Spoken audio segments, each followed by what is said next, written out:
Buenas noches, bienvenidos y bienvenidas a Focos. Las elecciones legislativas del 28 de febrero no son un terreno para aspirantes entre los 25 y 29 años. De hecho, solo el 17% de los 1.310 ciudadanos que buscan una curul son jóvenes. De eso hablamos en el siguiente reportaje. Según la ley salvadoreña, se consideran jóvenes a las personas entre los 15 y los 29 años de edad. Y aunque la ley permite votar a todos los ciudadanos desde los 18 años, la Constitución de la República limita la participación de candidatos a diputados de la Asamblea Legislativa a personas mayores de los 25 años. ¿Esto permite que la juventud esté debidamente representada en la Asamblea Legislativa? El número de aspirantes menores de 30 años que buscan una diputación en estas elecciones legislativas aumentó en 25%, pasando de 171 inscritos en los comicios de 2018 a 228 para este año. Creo que por primera vez ha habido tanta participación joven y el otro día que estuvimos en una adhesión de una plataforma legislativa construida por sectores jóvenes, sí, yo estuve en ese evento. Vi tantos jóvenes de muchos partidos políticos y eso a mí me alegra, independientemente sean de otros partidos políticos, porque es un sector que históricamente se ha excluido y siempre se ha tenido el estigma que no somos capaces, que no podemos correr a un cargo de elección popular, que nos falta mucha, dicen que falta mucha experiencia en la vida, pero yo pienso que sí somos capaces, yo pienso que sí podemos hacer cambios reales, porque tenemos energía, tenemos una visión diferente, crecimos en otra generación. A pesar del entusiasmo por el aumento de participación de jóvenes en estas elecciones legislativas, los candidatos menores de 30 años representan solo el 17% de todos los participantes en las legislativas del 28 de febrero, aunque en el padrón electoral, los votantes menores de 30 años representan el 25%. Parte del problema de por qué hay tan pocos candidatos a diputadas y diputados propietarios dentro del rango de edad que se considera joven es parte por el mecanismo interno que tiene cada partido político. Estamos en una sociedad que por naturaleza es, o por tradición mejor dicho, es adultocentrista. Entonces, ya ese término crea una brecha gigantesca entre las juventudes y entre las personas que están dentro de los partidos en los puestos de toma de decisiones. Los jóvenes no solo son minoría en las candidaturas, también están relegados a las suplencias en las listas de inscripción. Candidatos jóvenes en las legislativas 2021. 228 candidatos menores de 30 años, 152 a diputados suplentes, 72 a diputados propietarios, donde los partidos nuevos son los que más espacios han dado a los jóvenes.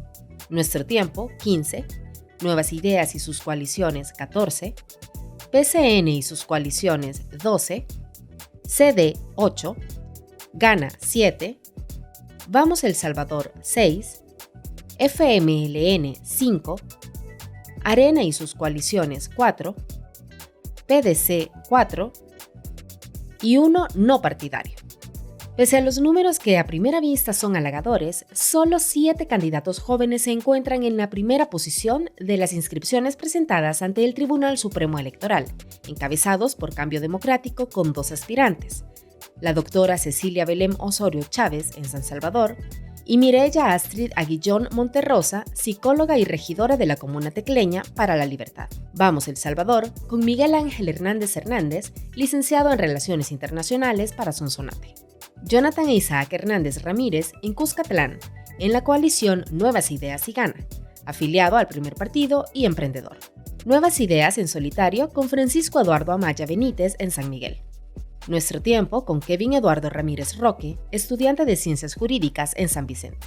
Y el diputado no partidario por la Paz, Jesús Alberto Segovia Tejada, microempresario. Otros 13 aspirantes ocupan las casillas 2 y 3 en diferentes departamentos, pero en una elección legislativa en la que se promueve el voto por bandera, se reduce su posibilidad de resultar electos al menos que jalen votos preferentes o por rostro. En 2018, por ejemplo, con 21 aspirantes en las primeras 3 casillas, solo 4 diputados entre los 25 y 29 años obtuvieron una diputación como propietarios, 3 con Arena: Josué Godoy, Maite Iraeta y Arturo Magaña, y Osiris Luna con Gana. solo 2 ganaron por cociente. Y yo creo que también es importante decirlo que la representación de jóvenes en la Asamblea Legislativa y sobre todo jóvenes que tengan en su agenda trabajar por juventudes es importante, ya que anteriormente, hace 2 legislaturas la Comisión de Juventud y Deporte sesionaba 1 o 2 veces en el año, y en esta legislatura, en la pasada y en esta, hemos reformado y construido leyes porque hemos logrado sesionar, y también lo más importante, que la Comisión de Juventud esté conformada por jóvenes, y algo importante, no dejar de fuera a ningún sector de la población joven. ¿La participación de diputados jóvenes será atractiva para los votantes, permitiendo aumentar el número de diputados menores de 30 años? ¿Se romperá el mito popular de que los jóvenes no están preparados para ostentar estos cargos, que les falta experiencia y preparación? Están pidiendo o están buscando que las juventudes hagamos una especie de cumplir un derecho de piso, como le llaman en las empresas, para poder llegar a ciertos cargos donde ya se pueden tomar decisiones, donde ya se puede realizar incidencias. Considero que nosotros las juventudes sí estamos preparados, y una prueba de ello es la plataforma de juventudes que impulsamos y que hemos dado a conocer a los diferentes candidatos a diputados, que se ha construido con jóvenes de diferentes organizaciones, ¿verdad? Y hemos estado también desde hace mucho tiempo en espacios, en luchas que hemos respaldado y hemos defendido, como la Ley General de Juventud. Entre diciembre de 2019 y enero de este año, 52 organizaciones de sociedad civil, tras entrevistas, grupos focales y encuestas con diferentes jóvenes, elaboraron la Plataforma Legislativa de Juventudes 2021-2024, una propuesta ambiciosa que incluye temas de interés para los jóvenes y propuestas de reformas legales para que este grupo no sea invisibilizado por la política. La plataforma fue presentada a candidatos menores de 30 años de todos los partidos políticos en la contienda legislativa para que se adhirieran a ella y se comprometieran a empujar la agenda de las juventudes.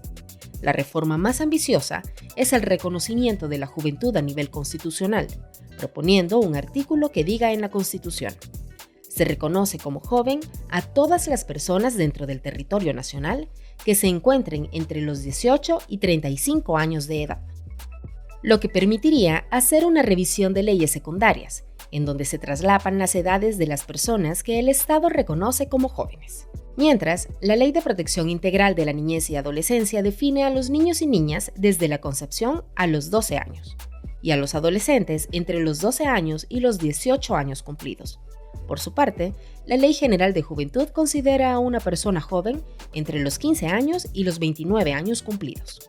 Jóvenes que participaron en la elaboración de la plataforma dijeron a Focos que la mayoría de los programas y proyectos estatales engloban a la niñez, a la adolescencia y juventud bajo una misma categoría, pero pusieron como ejemplo que las necesidades de una persona de 15 años no son las mismas que podría tener una de 29 años.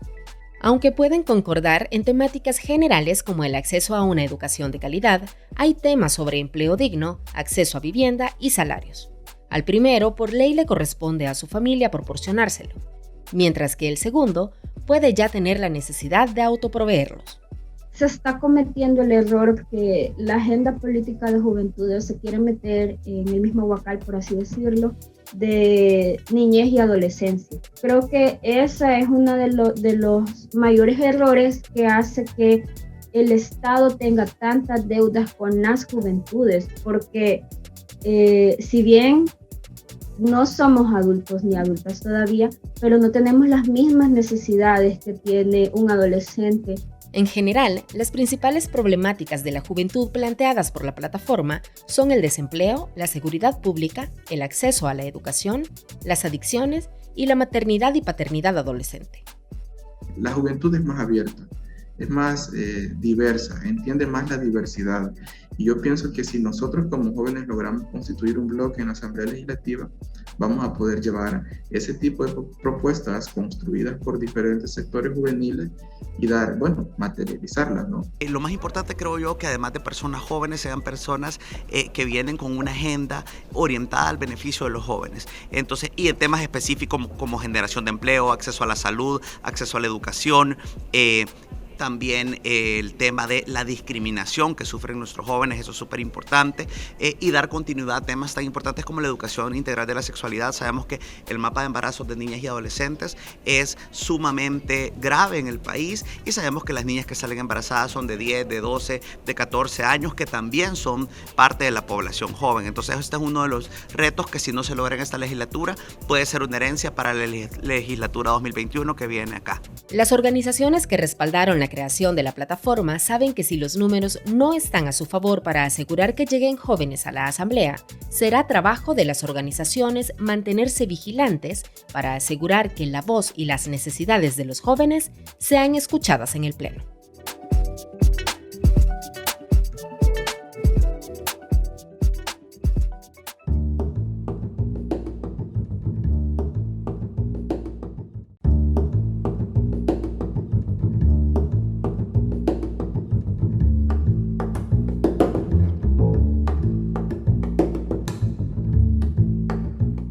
Bienvenidos a la entrevista de Focos. Nos estamos acercando a las elecciones del 28 de febrero y hoy queremos conversar con representantes de organizaciones no gubernamentales internacionales.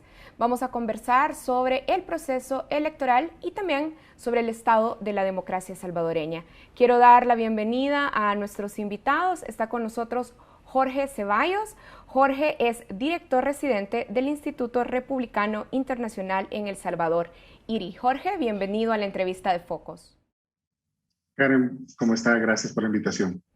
Bueno, y también quiero darle la bienvenida a este espacio a Eduardo Núñez. Eduardo es director de programa regional para Centroamérica del Instituto Nacional Demócrata para Asuntos Internacionales, NDI. Bienvenido a este espacio de conversación, Eduardo. Muchísimas gracias, Karen. Un placer acompañarnos. Bien, bueno, pues iniciamos. Vamos a empezar conversando específicamente sobre el proceso electoral al que nos estamos acercando. Jorge, el IRI estuvo la semana pasada en el simulacro del Tribunal Supremo Electoral. Ahora, luego del simulacro del tribunal, el presidente Bukele ha puesto ya en duda la transmisión, el sistema de transmisión de actas. Y la presidenta del Tribunal Supremo Electoral sigue, por ejemplo, sin estar convencida sobre el uso de la tecnología para la transmisión de los resultados. Por su experiencia, el fin de semana pasado, ¿usted diría que está listo el Tribunal Supremo Electoral para utilizar la tecnología en las elecciones del 28 de febrero? Gracias, Karen. Recordemos que la parte tecnológica que va a utilizar el Tribunal Supremo Electoral para esta elección es solo un punto y el punto final del día de las elecciones. Realmente el resto de cosas es lo que se ha venido haciendo durante los últimos 29 procesos de elección que El Salvador ha tenido. ¿A qué me refiero con esto? Pues cada ciudadana y ciudadano va a ir, emitirá su voto, obviamente con las medidas de seguridad por salud, tomando el distanciamiento y utilizando gel para limpiar las manos. Y al llegar al final, quienes integren las juntas receptoras de votos van a sacar los votos, los van a dividir conforme a las banderas, a los partidos, y van a hacer el conteo como siempre lo han hecho. La parte tecnológica es que ahora no van a llenar un acta en papel, sino van a llenar el acta a través de una computadora donde verán los resultados cada uno de los integrantes de esa junta receptora de votos en una pantalla a través de un proyector. Y posteriormente van a venir, van a imprimir esa acta luego que se haya terminado el conteo, la van a discutir y revisar entre todos y si están de acuerdo la firmarán, la escanearán nuevamente y harán la impresión para que cada uno de los que integren esa junta receptora de votos tenga una copia y hasta ese momento se va a hacer la transmisión de datos. Esta es la parte innovadora o tecnológica. ¿Por qué digo que es casi hasta el último punto? Porque antes se recuerdan que los resultados llenaban el acta en papel y la llevaban a una oficina del centro de votación, ellos la escaneaban y ellos hacían la transmisión.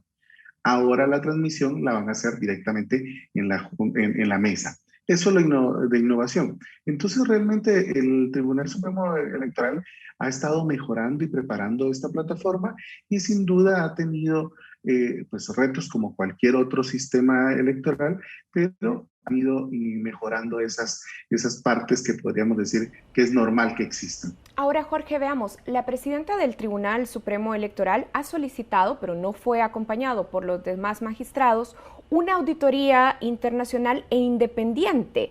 Ahora, Jorge, ¿usted está de acuerdo en que se necesita esta auditoría internacional al sistema de transmisión particularmente?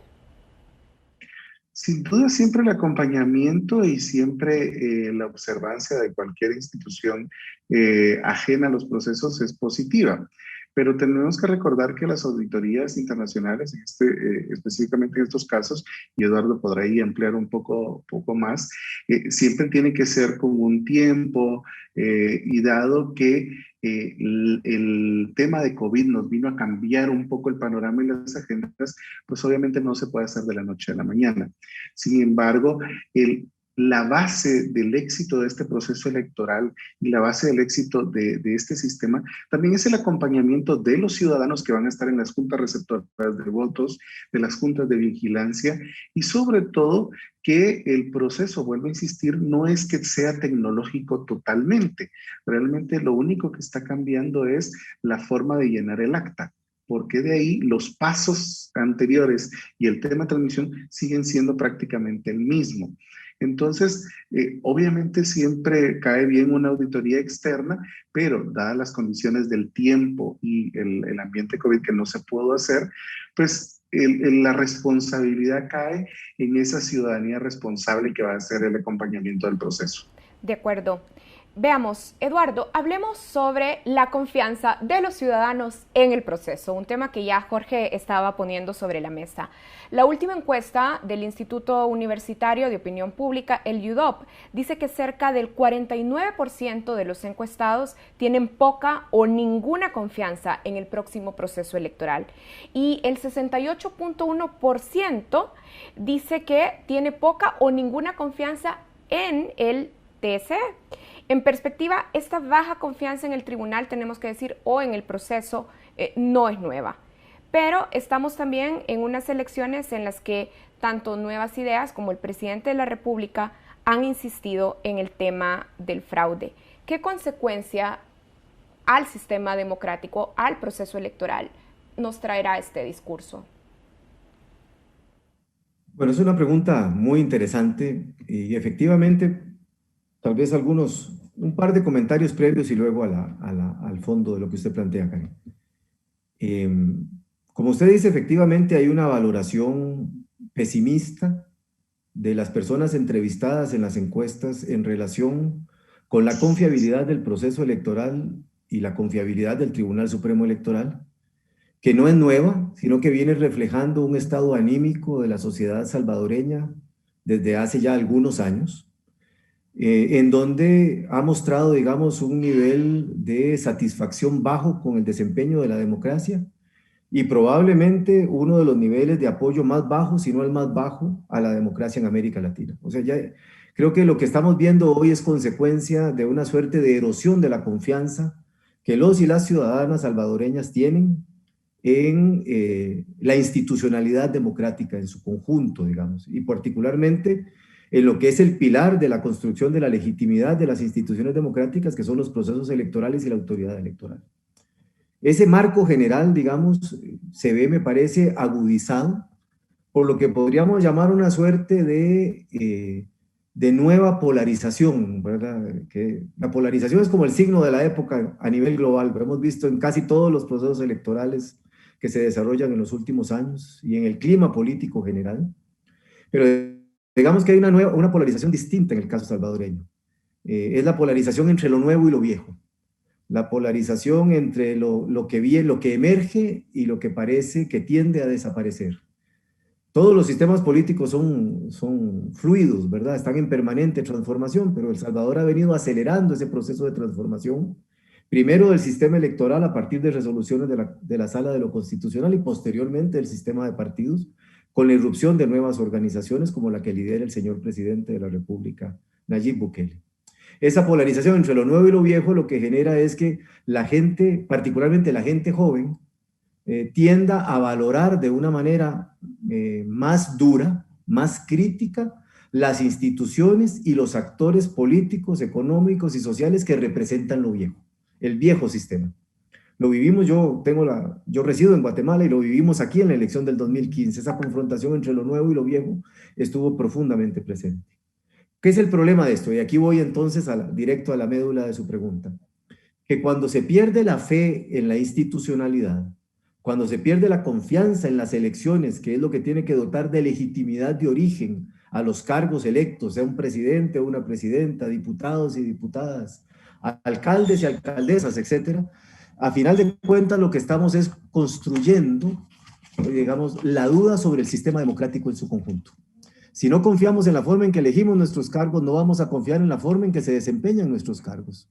Estamos cuestionando la legitimidad de origen y eso es un problema, porque recuperar la confianza en la institución electoral, sea el tribunal en el caso de El Salvador o el Instituto Nacional Electoral en el caso mexicano, vayamos al caso que sea, ¿verdad? Y recuperar la confianza en la elección como una institución fundamental es muy difícil. Entonces, es un juego particularmente peligroso en el que hemos entrado varias sociedades a nivel global y del que tenemos que entender que si se cuestiona la elección, se cuestiona posteriormente la legitimidad de los cargos electos. Y ese es un peligro que tenemos que cuidar a futuro, ¿verdad? Para proteger nuestra evolución democrática. Ahora, siempre hablando de las encuestas, Jorge, el 41% de los encuestados confían en que las elecciones van a ser limpias, pero el 37.9% de los encuestados cree que va a haber un fraude. ¿Hay condiciones de fraude en las próximas elecciones?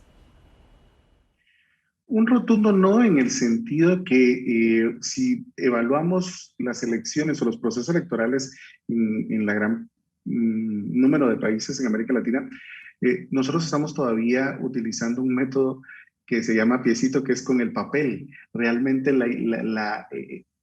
la fortaleza es que es el ciudadano el que protege el voto, porque no es una máquina con que usted va a ir a votar, donde puede haber un apagón. No, el voto sigue siendo el ciudadano con una papeleta y la cuentan ciudadanos que, aparte de ser ciudadanos que han sido convocados para las juntas receptoras de votos, están los vigilantes de los partidos políticos. O sea, la mayor seguridad de este proceso electoral está en la propia ciudadanía, en que va a cuidar los votos que representan a los partidos pues, que corresponden. Entonces, el tema de fraude, pues sin duda genera, como decimos, una bulla, y que muchas veces el ciudadano, con tanta información alrededor, lo toma propio.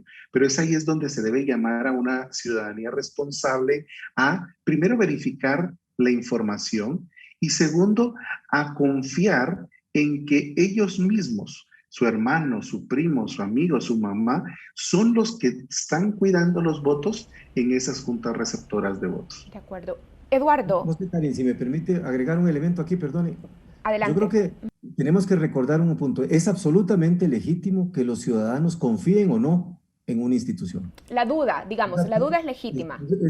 La duda razonable me parece que es legítima y eso tenemos que señalarlo, ¿verdad?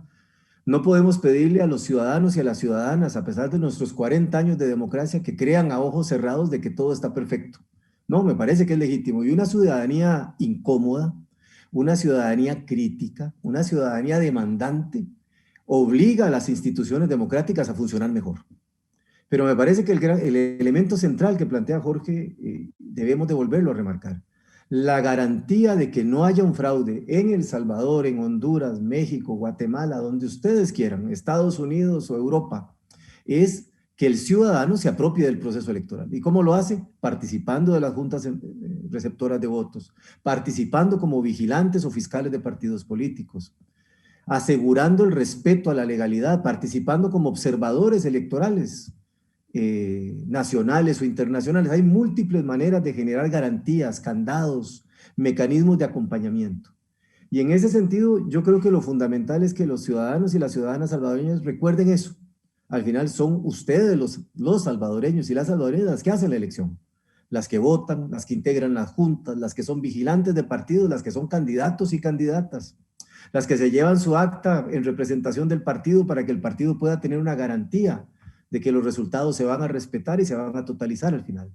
Pero también porque el Tribunal Supremo Electoral ha hecho ya varias elecciones y las ha hecho bien. Y me parece que hay que basarnos en la evidencia y no solo en la percepción.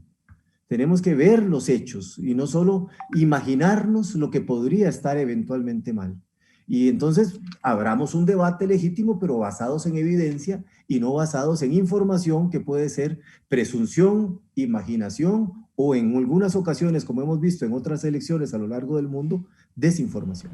Muy bien. Bueno, en este bloque hemos estado conversando entonces sobre las garantías en el proceso electoral del 28 de febrero. Vamos a hacer una pausa y continuamos después de esa pausa conversando con Eduardo Núñez y Jorge Ceballos. Ya volvemos.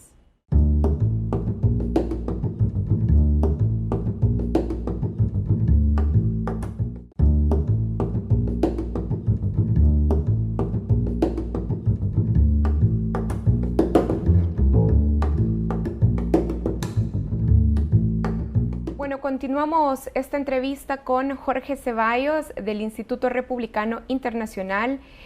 Es el representante residente en El Salvador y también está con nosotros Eduardo Núñez. Eduardo Núñez es director de Programa Regional para Centroamérica del NDI.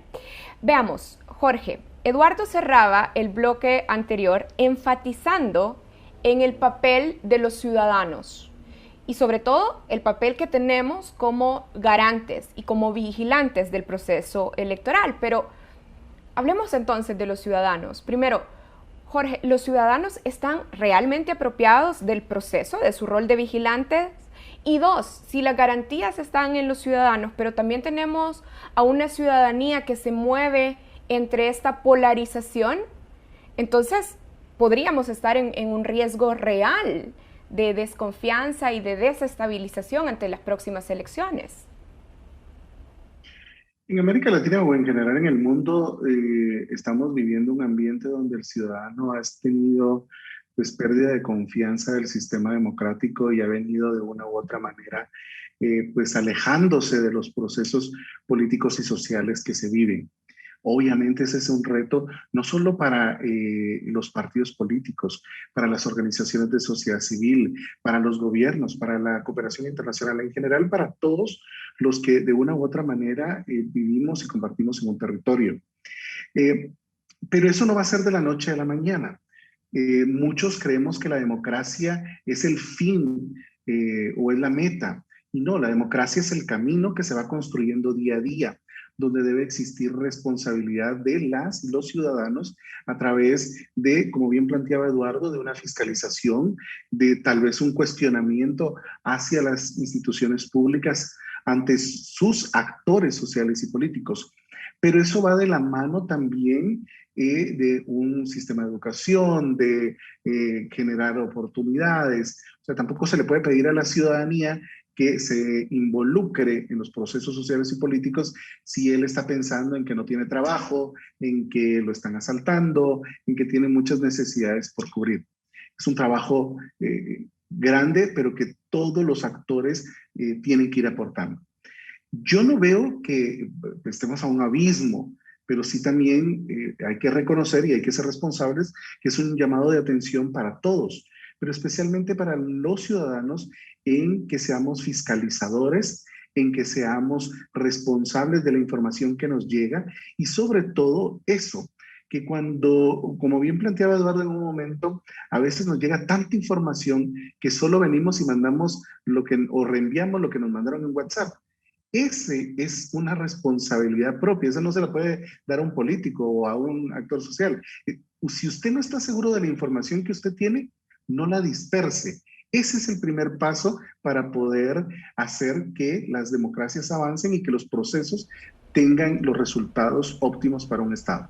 Bien, Eduardo, hablemos de otras instituciones, no solo del Tribunal Supremo Electoral. La Fiscalía General de la República, por ejemplo, a través de la Fiscalía Electoral, debería ser más activa en el caso salvadoreño para sumar a las garantías de confianza y transparencia del proceso electoral.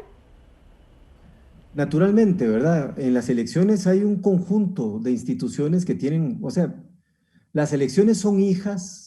La calidad de una elección o la integridad de una elección, que es el lenguaje que se utiliza ahora, está determinada por la calidad de las normas, la calidad y la capacidad de las instituciones que tienen un papel para garantizar esa integridad y sin lugar a dudas por la calidad de la ciudadanía, a lo que se refería Jorge hace un minuto. En ese sentido, creo que hay un conjunto de instituciones que tienen que cumplir responsabilidades centrales para proteger las elecciones y asegurar que el ciudadano y la ciudadana tengan las mejores condiciones posibles para el acceso, para el ejercicio, perdón, de su derecho a votar. El tribunal, sin lugar a dudas, tiene la responsabilidad principal, pero la fiscalía también. La fiscalía debe tener la capacidad, no de manera eventual para un proceso electoral, sino de manera permanente de mejorar la capacidad de cobertura territorial para garantizar que haya representación de esa institución estratégica para que los ciudadanos y ciudadanas, candidatos, candidatas, etcétera, estén en condiciones de presentar denuncias y acudir al marco que la ley establece, que es judicializar la forma en que sienten que están siendo afectados sus derechos o la forma en que perciben que puede cometerse o no un delito de carácter electoral.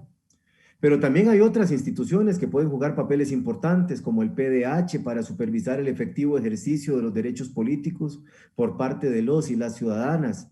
Las fuerzas de seguridad, que tienen un papel absolutamente central para garantizar el ejercicio pacífico del voto. O sea, el ejercicio del voto en condiciones de ausencia de amenaza es fundamental. Ahora, aquí quisiera interrumpir a Eduardo, porque está hablando de el rol de las instituciones de seguridad en garantizar un proceso pacífico. Y en el caso salvadoreño, ustedes ven que las instituciones de seguridad, en este caso la Policía Nacional Civil, pero también la Fuerza Armada salvadoreña, están jugando ese papel de garantes de un proceso pacífico. ¿Eduardo? Bueno, yo no te podría contestar para el caso de El Salvador, porque como te digo, paso más tiempo fuera del tiempo que he estado a profundidad en el proceso electoral salvadoreño, pero te podría decir que en términos generales, las fuerzas de seguridad desde hace bastantes años han asumido responsablemente la función de cuidar que las elecciones se desarrollen en contextos de reducción de amenaza, y de asegurar además, por ejemplo, temas centrales como el control perimetral de centros de votación y recintos electorales, o como garantizar el traslado seguro de los materiales electorales, pero particularmente la recuperación segura de los materiales electorales, particularmente de los votos y las actas físicas, que son las que al final establecen los resultados definitivos de una elección. Hay evidencia desde hace muchos años de que las Fuerzas Armadas y las Fuerzas de Seguridad Civil, como las policías, se han comprometido en colaborar con las autoridades electorales en garantizar las elecciones. Y yo guardo la esperanza de que así seguirá siendo en El Salvador como ha sido en el pasado, en contextos de seguridad mucho más complejos. Lo hicieron en contextos del conflicto armado interno, lo hicieron en el contexto de la expansión del control territorial de maras y pandillas, que tuvo una presencia expansiva años atrás. Estoy confiado desde afuera, como un actor externo, de que esa misma actitud, ese mismo compromiso, se va a ratificar para las elecciones del próximo domingo, como lo hicieron en el 2019, que las garantizaron de una manera razonablemente efectiva. Entonces yo creo que es más una convicción a la luz de lo que vemos a nivel general, de que hay una disposición de las fuerzas de seguridad de trabajar de la mano con la autoridad electoral para garantizar condiciones de seguridad del proceso. Bien, entonces Eduardo dice, bueno, está el deber ser y están las expectativas de que siga siendo así, pero Jorge, en el caso salvadoreño, ¿están las condiciones para garantizar que las fuerzas de seguridad, tanto civil como la Fuerza Armada, la Policía Nacional Civil como la Fuerza Armada, van a contribuir a esa garantía de un proceso electoral pacífico? Nos vamos a ir al tema de evidencia, como bien planteaba Eduardo. Históricamente, las instituciones de seguridad siempre han sido garantes de que los procesos electorales tengan esa dinámica de paz y de seguridad. No va a ser la excepción, porque también recordemos que estas instituciones tienen bien claro que el objetivo de su trabajo es fortalecer y seguir construyendo la democracia que de una u otra manera ha costado tanto mantener en nuestros países de la región. Sin duda habrán retos y sin duda habrán algunas situaciones aisladas, como en cualquier otro proceso en América Latina y en el mundo, que son pues natos porque somos seres humanos y pues tendemos a eso, pero las fuerzas de seguridad, tanto de la Policía Nacional Civil como del Ejército, saben el papel tan importante que juegan en la democracia, que el cuidado del proceso electoral es de suma importancia, pues, para que se siga manteniendo ese camino democrático que ha tenido El Salvador. De acuerdo. Continuemos ahora hablando del estado de la democracia y sobre todo hablemos de el periodo después de las elecciones del 28 de febrero. Hablemos de escenarios postelectorales. Eduardo, vamos a ver, el presidente y su partido piden a los ciudadanos salvadoreños que le den mayoría en la Asamblea y las encuestas, hay que decirlo, le dan una ventaja indiscutible al partido del presidente. ¿Qué efectos tendría esta ventaja en la Asamblea Legislativa sobre las instituciones democráticas salvadoreñas? Bueno, Karin, no será la primera vez, bueno, voy a ponerlo así, todos los gobiernos desean mayoría legislativa. O sea, no hay gobierno que no espere una mayoría legislativa que le garantice condiciones suficientes o facilidades suficientes para gobernar. Y si algo hemos visto, por ejemplo, durante este periodo de la pandemia en todo el mundo, fue los grados de consenso notable o de alineamiento que tuvieron los congresos con los ejecutivos. Y ese es el escenario ideal para cualquier gobernante. Eso no será una expectativa exclusiva del señor presidente Bukele, sino que lo podemos encontrar a lo largo y ancho del mundo. A final de cuentas, los resultados de las elecciones son hija de la decisión autónoma y ojalá consciente que los y las ciudadanas toman. Y no nos corresponde juzgar si una decisión es correcta o es incorrecta en términos de la voluntad electoral, siempre y cuando esa voluntad electoral se vea reflejada en los resultados que al final se presentan. Ese es el punto. Dicho esto, si el señor presidente logra obtener la mayoría que él espera, creo que eso es un mandato popular.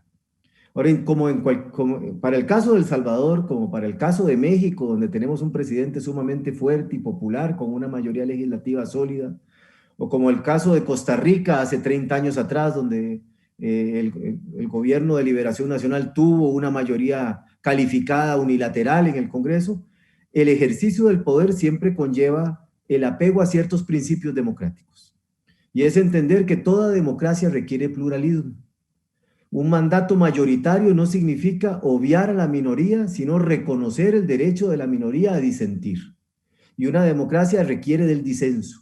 De la misma manera que es legítimo que un ciudadano dude de las instituciones electorales o crea que puede haber fraude y demande mayores garantías, de la misma manera van a haber ciertas minorías que van a disentir de la decisión que la mayoría social tomó o la mayoría política tomó. Y debe de protegerse el derecho de esa minoría a seguir estando representada. A mí me parece que el sistema electoral salvadoreño está construido fundamentalmente para proteger eso. A uno le puede gustar o no el sistema electoral salvadoreño para elegir los diputados y diputadas. A uno le pueden parecer correctas o no las decisiones que en su momento tomó la Sala de lo Constitucional. Puede ser sencillo o complejo. Puede ser amigable o no amigable, pero lo que busca en el fondo es proteger la pluralidad. Es un sistema que hace muy difícil la obtención de mayorías unilaterales a un partido político. Porque, Eduardo, me gustaría pedirle que ese sistema puede producir resultados que no se ajusten a las expectativas que los partidos tienen. Casi tengo que hacer un corte, pero me gustaría pedirle que brevemente nos explique por qué el sistema está diseñado para garantizar el pluralismo. ¿Cuáles son esos elementos claves que garantizan el pluralismo en el sistema electoral salvadoreño? Bueno, creo que tiene que ver, primero el tamaño de los distritos. Hay al menos 6 distritos electorales que eligen únicamente 3 diputados y diputadas, lo cual hace muy difícil que una sola fuerza política, digamos, tenga la capacidad de alcanzar una mayoría sólida. Eso inevitablemente hace que exista, digamos, la posibilidad de que minorías políticas puedan quedar representadas.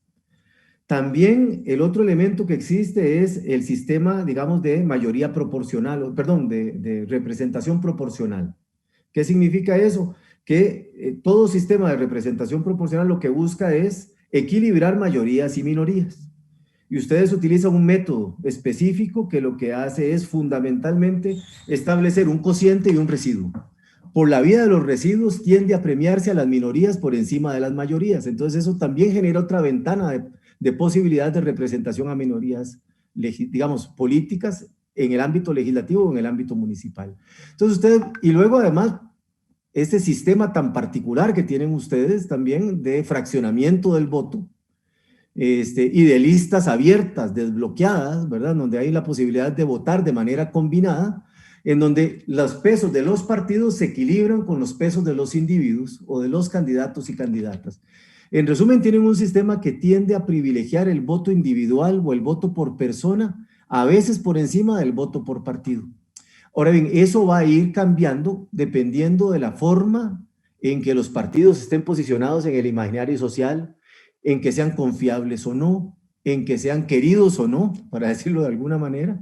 Entonces, es un sistema en transición, pero este conjunto de mecanismos hace muy difícil predecir, digamos, un resultado electoral de una manera precisa. De acuerdo. Bien, vamos a hacer una pausa y ya continuamos en esta conversación con Jorge Ceballos y Eduardo Núñez. Ya regresamos.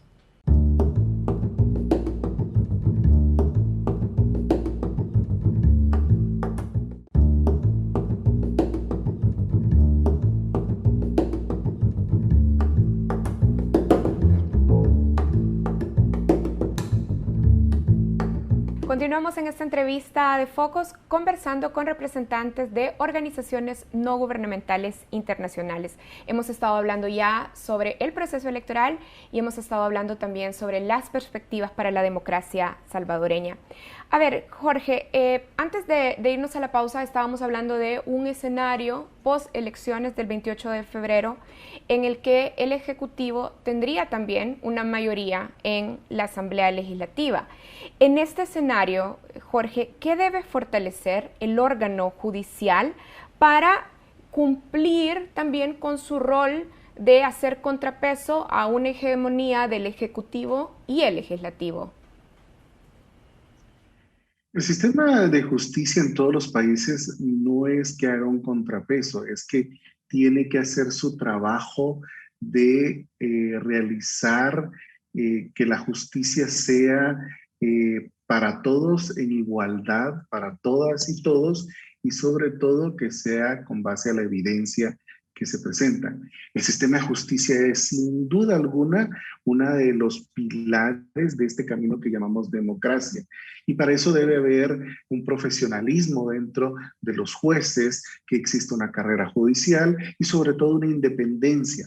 Pero eso no se va a lograr de la noche a la mañana, si no existe también lo que hemos venido mencionando, esa participación responsable de las y los ciudadanos, porque en la medida de lo posible en que exista ese llamado a instituciones fuertes e instituciones transparentes, pues obviamente existe la presión para que el sistema de justicia, esos jueces, puedan tener la ética para poder ejercer su profesión y sobre todo emitir los fallos.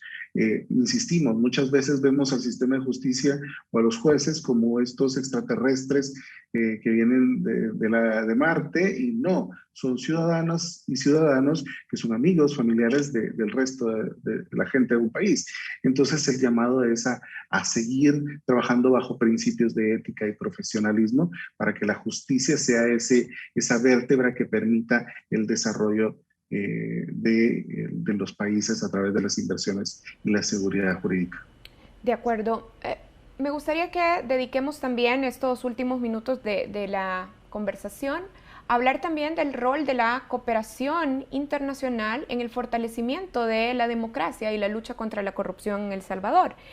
Veamos, sus organizaciones, el IRI y el NDI, participaron en la presentación de un estudio justamente sobre la cooperación de Estados Unidos en el Triángulo Norte de Centroamérica. Este estudio recomienda que Estados Unidos priorice la cooperación en la región para luchar contra la corrupción. Eduardo, ¿qué proyectos específicos para la lucha contra la corrupción debería priorizar la cooperación estadounidense en Guatemala, El Salvador y Honduras? Es una pregunta muy, muy interesante, Karen. Mire, si uno hace una lectura del actual ciclo de lucha contra la corrupción y la impunidad que se ha dado en América Latina en general, uno se da cuenta de que ha habido un fuerte énfasis en la persecución penal de las redes, individuos y prácticas de corrupción. Y ese es un camino necesario. Sin lugar a dudas, hay que fortalecer las capacidades de investigación criminal, hay que fortalecer las capacidades de persecución criminal de las fiscalías o ministerios públicos, hay que fortalecer la capacidad de administración de justicia, hay que fortalecer las condiciones de acceso a la justicia para personas que sean víctimas de redes y prácticas de corrupción, y hay que fortalecer la capacidad sancionatoria. O sea, esta línea me parece que está clara, pero ese ha sido como el spin, el énfasis principal que hemos visto en buena parte de América Latina, Brasil, Argentina, Ecuador, Perú, Colombia, Centroamérica, sin lugar a dudas, Panamá, Honduras, Guatemala, en alguna medida ustedes mismos en el caso de El Salvador. Sin embargo, la lucha contra la corrupción requiere un enfoque mucho más complejo, mucho más integrado. Hay que actuar también para prevenir la corrupción. O sea, el círculo de combate a la corrupción pasa por la prevención, la detección temprana, el establecimiento de mecanismos normativos e institucionales que permitan prevenir corrupción y posterior, por supuesto, control y sanción de la corrupción, ¿verdad? Que es lo que hemos hablado. Si yo tuviera que apostarle a algo y si pudiera en algún momento pues sugerirle a la cooperación de los Estados Unidos, que es una cooperación oficial de la que nosotros no formamos parte, ¿verdad? De manera directa, es que le pongan énfasis al fortalecimiento de las instituciones, pero no solo de las instituciones de control y de justicia, sino del conjunto de la institucionalidad democrática. ¿Para qué? Por ejemplo, para que los organismos legislativos desarrollen capacidades de control político y fiscalización presupuestaria efectiva. Para que las Procuradurías de Derechos Humanos puedan acompañar a los ciudadanos para enseñarles cómo presentar demandas y reducir la tolerancia efectiva que tienen a prácticas de corrupción. Para que los partidos políticos desarrollen capacidades preventivas para evitar que dineros ilícitos de redes de corrupción penetren sus estructuras. Para que se mejoren los mecanismos de transparencia y rendición de cuentas, para que se mejoren los mecanismos de gobierno abierto, parlamento abierto, etcétera. O sea, necesitamos un enfoque que ponga ahora énfasis también en los mecanismos de prevención y detección temprana. Y ahí la comunidad internacional lo que tiene que hacer es acompañar, porque las capacidades tienen que ser nacionales. El cambio no va a venir de afuera, el cambio va a venir de ciudadanías activas e instituciones fuertes. Y ese es el camino que tenemos que trabajar. Bien, en esta entrevista... Adelante, Jorge. Si me permite agregar a esa parte final que decía Eduardo, es importante reconocer que la cooperación internacional puede hacer un acompañamiento y puede poner ciertos lineamientos por obvias razones de las relaciones diplomáticas entre los estados. O sea, si no llenas estos requisitos, pues obviamente nuestra relación no va a ser en buena coordinación.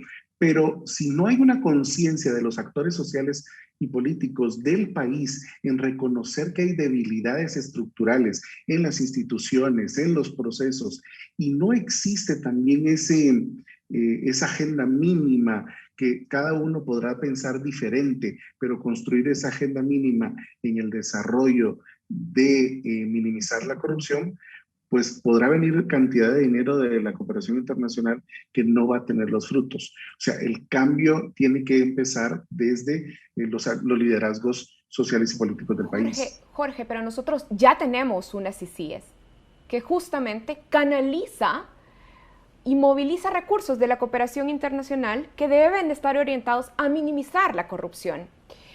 ¿Qué debe pasar con nuestra CICIES para que su intervención sea más efectiva en minimizar, en prevenir y, por supuesto, en perseguir la corrupción? Es que aquí tenemos que dividirlo en dos factores. O sea, hay un órgano que está ayudando en la investigación y en encontrar o hallar los casos de corrupción. Pero esa es la parte investigativa, ya cuando existió el hecho, digámoslo así. Pero por el otro lado debe haber el cambio de la cultura de corrupción que ha permeado, pues no solo en El Salvador, sino en muchos de los países, que va de la mano de los cambios de hábitos de los distintos actores. O sea, si no existe también un cambio en la cultura institucional y también en la cultura de los liderazgos políticos y sociales, pues podrán tener ustedes al mejor guardián o al mejor investigador que encuentre los casos de corrupción, pero van a seguirse sumando. O sea, es un trabajo paralelo en coordinación de los diferentes niveles del sistema de justicia. De acuerdo. Ahora, Eduardo. Creo que el camino, lo que nos está enseñando algunas experiencias comparadas a nivel global, y en el caso de América Latina, el caso de Chile y de México, al menos en la dimensión normativa e institucional, es que la ruta para un combate más efectivo a la corrupción pasa por crear sistemas nacionales anticorrupción, en donde las esperanzas no se depositan únicamente en un actor externo, aunque en ocasiones son los actores externos los que pueden venir, digamos, a revolucionar, a dinamizar, digamos, ciertas situaciones de estancamiento, pero a final de cuentas son sistemas que incorporen actores del Ejecutivo, del sector justicia, del sector legislativo, de órganos de control, con mandatos diferenciados y mecanismos de coordinación. Hemos avanzado ahí en la dimensión normativa y en el diseño institucional, aunque nos faltan dientes en estas experiencias que le digo, pero es a lo que habría que apostar. No es apostar a que la CICIES va a producir la transformación, aunque guardamos todos esperanza de un desempeño importante de la comisión, ¿verdad? Sino es cómo fortalecer las instituciones nacionales y cómo generar mecanismos de participación social que fortalezcan esas instituciones en el marco de lucha contra la corrupción. Muy bien, quiero agradecerles a ambos por este espacio de conversación. Y bueno, también quiero agradecer a todos los que han estado pendientes de esta entrevista. Nos ha acompañado Jorge Ceballos, director residente del Instituto Republicano Internacional en El Salvador, el IRI. Muchas gracias, Jorge.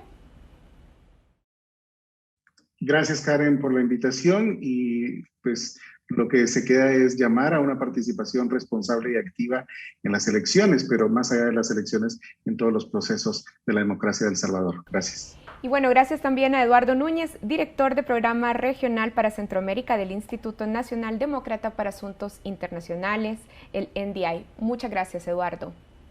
No, gracias a ti, Karen, un placer participar. Y bueno, en la línea de lo que decía Jorge, solo recordar que la democracia nace de un pequeño y gran detalle, que las elecciones sean íntegras. Y para que una elección sea íntegra es la participación de la gente y su expresión segura y decidida de ejercer derechos políticos, lo que las cuida, las protege y las fortalece. Entonces tenemos mucha fe de ver el próximo domingo un ejercicio de ese tipo en El Salvador.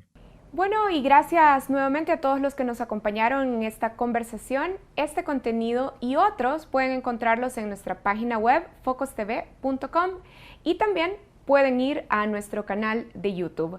Gracias por acompañarnos en esta emisión de Focos. Buenas noches.